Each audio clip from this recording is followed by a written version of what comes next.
गौरव देखील या ठिकाणी झालेला आहे। आणि आजच्या या कार्यक्रमाला खास करून आपल्या आदरणीय राष्ट्रपती श्रीमती द्रौपदी मुर्मू मॅडम आज इथे उपस्थित आहेत। मी त्यांचं आपल्या सगळ्यांच्या वतीने, महाराष्ट्रातल्या 12.5 कोटी जनतेच्या वतीने मनापासून स्वागत करतो। आपले महामहिम राज्यपाल CP राधाकृष्णनजी आहेत, आपले लोकप्रिय उपमुख्यमंत्री देवेंद्र फडणवीस जी आहेत, आपले दुसरे उपमुख्यमंत्री अजितदादा पवार आहेत, विधानसभा अध्यक्ष राहुल नार्वेकरजी, विधान परिषद उपसभापती नीलमताई गोरे, विधानसभा उपाध्यक्ष नरहरी झिरवळ, संसदीय कार्यमंत्री चंद्रकांत पाटील, विरोधी पक्षनेते अंबादास दानवे, समोर राणेसाहेब आहेत, आठवले साहेब आहेत, गुजराती साहेब आहेत, सर्व आमच्या मंत्रिमंडळातील सहकारी आहेत आणि उपस्थित ज्यांचा सन्मान झाला ते सर्व गौरवमूर्ती आणि सर्व आमदार बांधव भगिनी आणि पत्रकार मित्रांनो, सबसे पहले फिर एक बार मैं महाराष्ट्र की जनता की ओर से आदरणीय राष्ट्रपति श्रीमती द्रौपदी मुर्मू जी का तहे दिल से, हृदय से स्वागत करता हूं।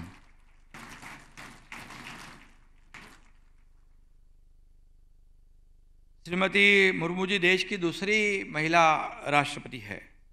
उनका संपूर्ण जीवन संघर्षमय रहा है। उन्होंने सभी संघर्ष का निर्भयता से सामना भी किया है। उनका आज यहाँ उपस्थित रहना हम सबके लिए प्रेरणादायी है और ऊर्जामयी है। मैं फिर से एक बार उनका स्वागत करता हूँ। उनको यहाँ आने के लिए बहुत बहुत धन्यवाद भी देना चाहता हूँ। महाराष्ट्र विधान परिषद का शतक महोत्सव वर्ष हम मना रहे।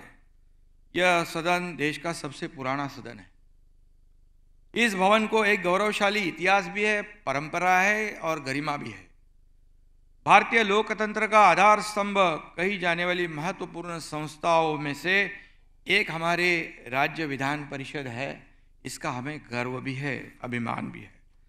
स्वर्गीय जगन्नाथ शंकर शेठ, लोकमान्य तिलक, गोपाल कृष्ण गोखले जैसे महान व्यक्तियों के चरण यहाँ लगे हुए हैं। महामानव डॉक्टर बाबा साहेब अम्बेडकर जी ने भी उस वक्त के बॉम्बे विधान परिषद के सदस्य के रूप में भी काम किया है। यह हमारे लिए गौरव की बात है, अभिमान की बात है। आज यहाँ पर वरिष्ठ सभागृहाची आवश्यकता आणि महत्त्व, इस ग्रंथ का विमोचन आदरणीय महामहिम राष्ट्रपति महोदया की ओर हाथों से हुआ है। इस ग्रंथ की प्रस्तावना महाराष्ट्र विधान परिषद की उपसभापति डॉक्टर नीलमताई गोरे ने बहुत ही ज्ञानवर्धक और सटीक तरीके से लिखी है, इसलिए उनको भी धन्यवाद देना चाहिए। इस ग्रंथ के एडिटोरियल टीम और इस महत्वपूर्ण ग्रंथ से जुड़े सभी मान्यवरों को भी मैं धन्यवाद देना चाहता हूँ। मुख्यमंत्री, मंत्री, MLA, MLC, प्रशासकीय अधिकारी आते जाते रहते हैं, पर यह ग्रंथ कायम रहते हैं और इतिहास का जतन भी करते रहते हैं। यह पुस्तक हमें यह एहसास कराती है कि हम वर्तमान का निर्माण तभी कर सकते हैं जब हम इतिहास को जानेंगे और खुली आंखों से इतिहास का अध्ययन करेंगे, तभी हम वर्तमान का निर्माण कर सकते हैं। मुझे आशा है कि यह ग्रंथ राजनीतिक अभ्यासक, स्टूडेंट सभी के लिए मार्गदर्शक बनेगा, युवा पीढ़ी के लिए मार्गदर्शक बनेगा। वक्ता सत्ताधारी पक्षात असो किंवा विरोधी बाकावर असो, त्याच्या भाषणात सर्वसामान्य माणसाबद्दलची कळकळ असावी लागते। सत्ता संघर्षात अनेकदा उत्तरे द्यावी लागतात, टीका करावी लागते, परंतु वक्ता काय मुद्दे मांडतो, त्याचा हेतू काय हे देखील महत्त्वाचं असतं। आणि विनाकारण टीका, राजकीय आकसाने चिखलफेक होत असेल तर ते लोकांनाही कळते आणि त्यावरून त्या वक्त्याचा दर्जाही ठरत असतो। सर्व आघाड्यांवर उत्कृष्ट कामगिरी करणाऱ्यांचा इथे सन्मान होतोय, त्यात भेदभाव नाही। सत्ताधारी आहेत, विरोधी पक्षाचे लोक आहेत, त्यात आमचे बाळासाहेब थोरात पण आहेत. बाळासाहेब भला माणूस आहे, चांगला आहे एकदम. मी नेहमी सांगतो योग्य माणूस आहे, पण चुकीच्या ठिकाणी आहे. आमच्या गंमत आहे, आमच्या नीलमताई गोरे आहेत, हिरवळ आहेत. धडाडीचे आणि फायर बँड नेते आशिष शेलार आहेत, संजय शिरसाट आहेत, गोपीचंद पडळकर आहेत. 17 भाषांवर प्रभुत्व असलेले आपले महादेव जानकर तेही आहेत.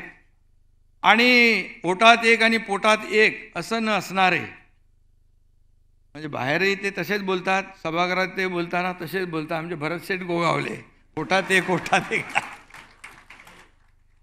तुमच्यासाठी खूप टाळ्या वाजल्या होत्या मगाशी. नाही ते नाही, म्हणून सांगितलं ना, पोटात एक नाही आहे. आणि केवळ नावातच नाही तर लोकाभिमुख कामाचाही प्रताप करणारे आमच्या ठाण्याचे प्रताप सरनाईकही आहेत. आणि सदाभाऊ खोत आहे, धडाकेबाज भाषण करणारे. आणि त्याचबरोबर अनेक लोक आहेत, आपले संजय कुटे आहेत, पराग आळवणी आहेत, सतीश चव्हाण आहेत, अनंत गाडगीळ आहेत, आबिटकर आहेत, शेलार आहेत, श्रीकांत देशपांडे आहेत आणि सुनील प्रभू पण आहेत. ते येता येता राहिलेले आहेत.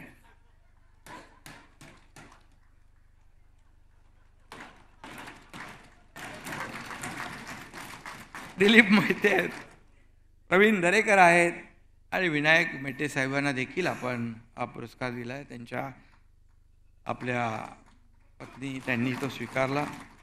खूप त्यांनी काम केलं, समाजासाठी केलं, पण दुर्दैवाने ते आज आपल्यात नाहीत, परंतु त्यांची आठवण आपल्यासोबत आहे. त्यांनी केलेलं काम कायम आहे.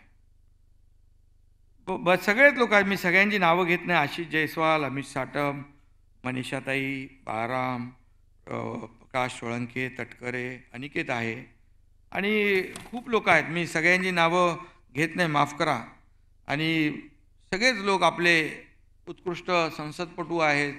आमचे यामिनीताई जाधव, मी मगाशी राष्ट्रपती महोदयांना सांगितलं आपल्याबद्दल, त्याही आहेत. आणि सर्व महिला देखील आहेत, सरोजताई आहे, प्रज्ञा सातव आहेत आणि सर्व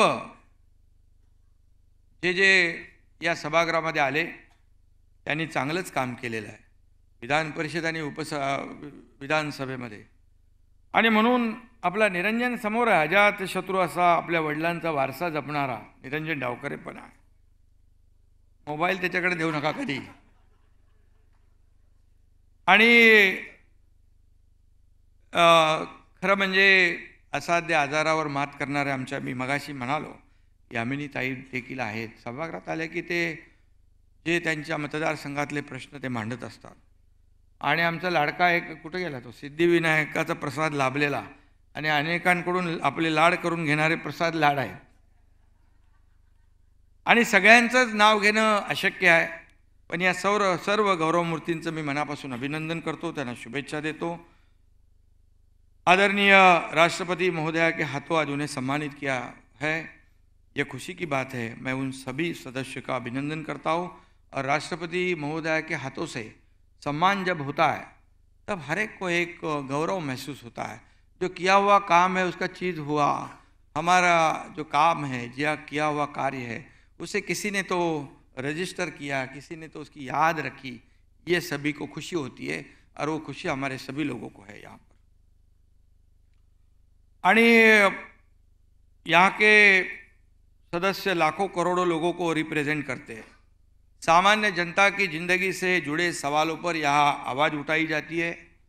इसलिए इस सदस्य सदन के में कैसे बर्ताव करते हैं, किन किन सवालों पर सरकार का ध्यान खींचने का काम करते हैं. राज्य की सत्ता में कोई भी हो, उसे इन विधिमंडल की प्रथा, परंपराओं, शिष्टाचार और सभ्यता का पालन करना होता है और सदन की गरिमा को बढ़ाना होता है, कायम रखना होता है. और ऐसी अपेक्षा हम सभी लोगों की होती है. आदरणीय प्रधानमंत्री नरेंद्र मोदी जी के मार्गदर्शन में महाराष्ट्र में महायुति सरकार के 2 साल पूरे हुए. इस दौरान विधिमंडल दोनों सदनों ने महत्वपूर्ण निर्णय लिए हुए. कई निर्णय तो हमारे उपसभापति महोदय ने कहा है, हमारा हर निर्णय जो है सामान्य नागरिक के हित में होता है। हर निर्णय समाज के हर क्षेत्र के लोगों के, जनता के जीवन में बदलाव लाने के लिए होता है और उनका जीवन कैसे बदले, यही हमने सोचा और वही इस 2-2.25 साल में काम किया है। एक तरफ विकास किया है, दूसरी तरफ कल्याणकारी योजनाओं को रखा है। विकास और कल्याण को जोड़ने का काम हम लोगों ने किया है। इसलिए आज राष्ट्रपति महोदय यहाँ उपस्थित है। इसलिए हमारी सरकार ने वुमेन एम्पावरमेंट के लिए जो निर्णय लिए हैं, उनमें से कुछ निर्णय मैं आपके सामने रखना चाहता हूँ। उदाहरण के तौर पर पूरे देश में आज जिसकी चर्चा है वो मुख्यमंत्री माझी लाड़की बहन योजना। हमारी छोटी बहन उधर बैठी है। मेरी सभी बहनों को सक्षम करने के लिए उनके बैंक अकाउंट में हर माह 1,500 रुपया, सालाना 18,000 रुपया जमा करना हमने शुरू कर दिया है। हमने जब कहा था कि रक्षाबंधन के पहले ये आपके खाते में पैसे आएंगे, तो रक्षाबंधन से 6 दिन पहले उनके खाते में पैसे जमा होने शुरू हो गए। मेरी सभी बहनों को सक्षम करने के लिए उनके खाते में शुरू हो गए। इस स्कीम में 2,30,00,000 बहनों ने रजिस्ट्रेशन किया है और अब तक लगभग 1.5 करोड़ से ज़्यादा बहनों को बेनिफिट भी मिल गया है। हमने गए साल लेक लाड़की स्कीम के द्वारा सभी दुर्बल, गरीब घर की लड़कियों को लखपति बनाने की योजना भी हमने शुरू कर दी है और गवर्नमेंट डॉक्यूमेंट्स में पिता के नाम के पहले माता का नाम दर्ज करने का भी निर्णय हमने लिया है। दुर्बल और गरीब लड़कियों को फ्री प्रोफेशनल एजुकेशन, जिसको डॉक्टर बनना, इंजीनियर बनना, वकील बनना, आर्किटेक्ट बनना, जिसको जो भी बनना है, पहले 50% सरकार उसकी फीस भर रहे थे। लेकिन एक लड़की ने आत्महत्या करने के बाद हमने कहा सरकार किस काम की है, और पूरी फीस भरने का निर्णय हमारी सरकार ने लिया है। उच्च शिक्षण जो भी हमारी लड़की ले सकती है और गरीब घरों में हर साल मुफ्त में 3 गैस सिलेंडर देने की भी योजना हमने शुरू कर दी है। महिलाओं के बचत घटों को और भी शक्ति, ताकत और बल देकर प्रोत्साहित हम कर रहे हैं। और बाकी मैं ज़्यादा नहीं कहूँगा, बाकी बसों में वगैरह एसटी में तो सहूलियत दी हुई है। मैं इतना ही कहूँगा, आदरणीय राष्ट्रपति महोदया, आपने यहाँ पर आकर हमें सभी लोगों को, ये विधायक है, हम मंत्री है, मुख्यमंत्री है, सभी लोगों को, महाराष्ट्र की जनता को उपकृत किया है और इसलिए मैं आपका बहुत बहुत आभारी हूँ और आपको धन्यवाद देना चाहता हूँ मैं कि पहली बार हमारे विधान भवन में इस कार्यक्रम में आप शामिल हुए। इसलिए फिर एक बार हम सब लोग आपको धन्यवाद देना चाहता है और आपके मौलिक विचार सुनने के लिए हम आतुर है। यह स्वर्ण क्षण है ऐसा मैं मानता हूँ और राष्ट्रपति जी आपके भाषण से हमें सबको प्रेरणा मिलेगी, ऊर्जा मिलेगी और काम करने की ताकत मिलेगी। धन्यवाद। जय हिंद, जय महाराष्ट्र।